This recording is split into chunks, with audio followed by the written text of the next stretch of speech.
नमस्कार, जनभावना टाइम्स में आपका स्वागत है और मैं हूं आपके साथ प्रिया शर्मा। 4 राज्यों के विधानसभा चुनाव में शानदार प्रदर्शन करते हुए भारतीय जनता पार्टी ने यह दिखा दिया कि मोदी की मेलोडी जनता को आकर्षित कर रही है।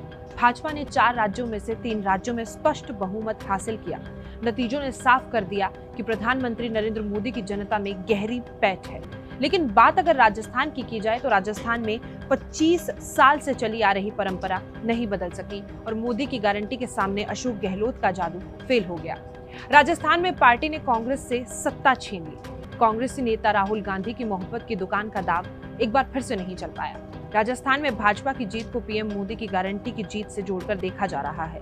भाजपा को व्यापक रणनीति बूथ प्रबंधन का लाभ मिला और कांग्रेस अपनी कमजोर रणनीति, अति आत्मविश्वास और नेताओं के बीच अंतर विरोध का शिकार हो गई और हार गई। राजस्थान में तुष्टीकरण बनाम ध्रुवीकरण की राजनीति देखी गई। उदयपुर में कन्हैया लाल हत्याकांड, करौली और जोधपुर में दंगों पर पुलिस की कमी, जयपुर बम धमाके के आरोपी की कमजोर पैरवी को भाजपा ने मुद्दा बनाया और पहली बार भाजपा ने किसी भी मुस्लिम प्रत्याशी को टिकट नहीं दिया। नतीजन मुस्लिम बहुल पोखरण से प्रतापपुरी, हवा महल से बाल मुकुंदाचार्य और तिजारा से बाबा बालकनाथ चुनाव जीत गए।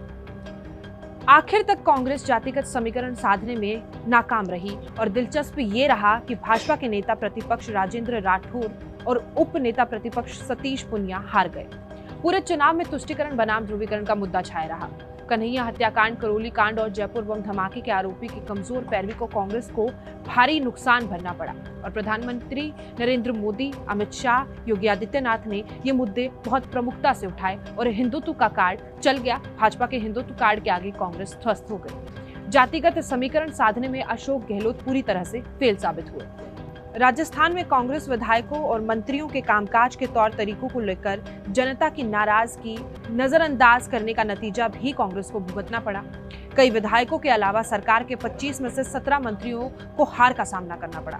कांग्रेस के मंत्री और विधायकों का भ्रष्टाचार भी कांग्रेस को चुनाव नतीजों में देखने को मिला और 5 साल से कांग्रेस सरकार के मंत्रियों और विधायकों के कामकाज से लोग नाराज थे। गहलोत और पायलट के बीच टकराव से मंत्री और विधायकों पर भी पार्टी का और सरकार का नियंत्रण नहीं था, जिसके कारण माहौल खराब से खराब होता चला गया और पिछली बार सचिन पायलट प्रदेश अध्यक्ष थे। इस नाते गुर्जर समाज ने कांग्रेस को एक तरफ वोट किया था। बाद में पायलट को किनारे कर दिया गया, जिसमें गुर्जर समाज नाराज हो गया, जिसे भाजपा को लाभ मिला। मोदी ने इसे भी प्रमुखता से उठाया। इसके अलावा महिला अपराध, पेपर लीक और जनता में भ्रष्टाचार से भी गुस्सा जो है जनता में देखने को मिला और राज्य में कांग्रेस की सरकार बनने के बाद से ही महिला अपराध के मामले बढ़ते गए।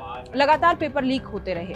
मंत्री और अधिकारियों तक पर संगीन आरोप लगे, जिससे महिलाओं और युवाओं में गहलोत सरकार के प्रति नाराजगी थी।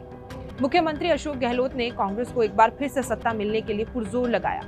भाजपा की सरकार बनने की परंपरा को बदलने के लिए राजस्थान सरकार ने तिजोरियां तक खोल दी। गारंटी देने से लेकर कांग्रेस को वोट देने के लिए सचिन पायलट तक अब वीडियो संदेश अपने सोशल मीडिया से अशोक गहलोत ने जारी किया।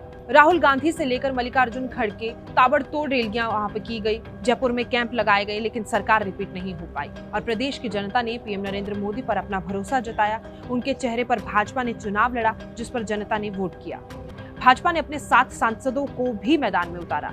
यहाँ कांग्रेस ने गलती ये कर दी कि वो विपक्षी गठबंधन को सहेजने के बजाय खुद विपक्ष का चेहरा बनने की कोशिश करती रही।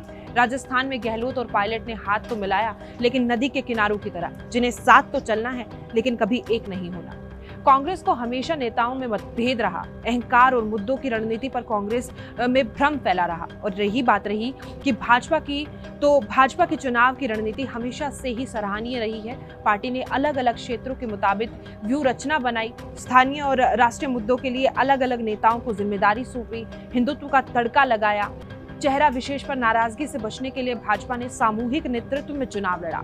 भारतीय जनता पार्टी की सबसे बड़ी रणनीति बूथ प्रबंधन रही। एक तरह से उसे पन्ना प्रमुख के द्वारा भी देखा जा सकता है, जहां भाजपा ने स्थानीय समीकरण साधने और बूथ प्रबंधन को प्राथमिकता दी। चेहरा नहीं बनाने के बावजूद वसुंधरा से जमकर भाजपा ने प्रचार करवाया। मुद्दों का घोलमेल ना हो, इसके लिए जिम्मेदारियां बांटी गई। राज्यों को सामाजिक प्रकृति के हिसाब से अलग अलग बांटकर स्थानीय समीकरण के हिसाब से रणनीति बनाई गई, जिसका परिणाम भाजपा को चारों राज्यों में देखने को मिला है। तो इस खबर पर आपकी क्या राय है, कमेंट बॉक्स में कमेंट कर जरूर बताएं।